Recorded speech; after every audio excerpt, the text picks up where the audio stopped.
for this vlog, magluluto tayo ng paksiw na tuyo. Ayan, tawag namin dito ay hawot tuyo. Ayan, dried fish kung tawagin. So, meron tayo ditong talong, kamatis, sili, sibuyas, bawang. Meron akong tuyo kamis dito at paminta. So, simulan natin ang paggagayat.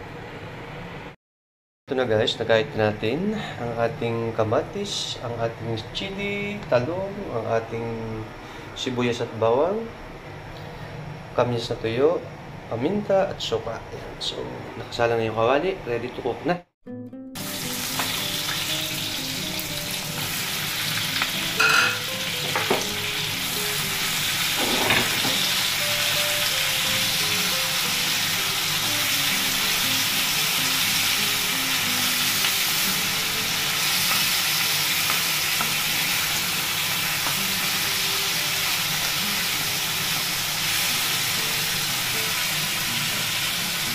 Yung ating chili, lagyan natin.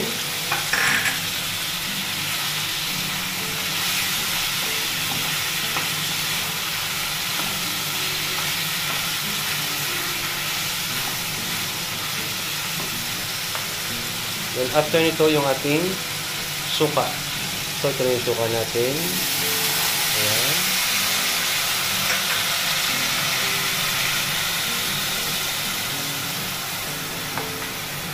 Tapos natin malagay yung suka, lagyan natin yung ating tuyo. Ayan.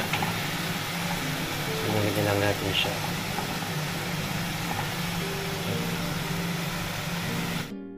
Lagyan natin ang seasoning. Ayan, kunti lang. At paminta. Ayan.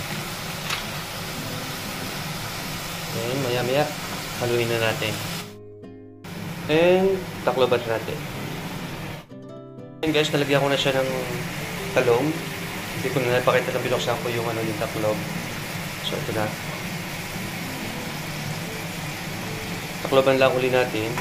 Nilagay ko na rin yung kamyas. Yan, ito yung kamyas. Nilagay ko na rin dyan. So, takloban lang uli natin. Ayan. Ayan natin maluto yung talong. Mga 3 minutes. Ganito na. Pwede na natin siyang haluin.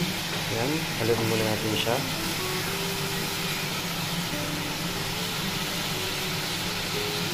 Pagka natin yung kamay ko. Ayan.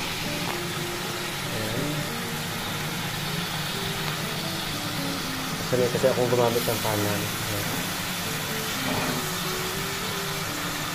Tapos mamaya titikman natin.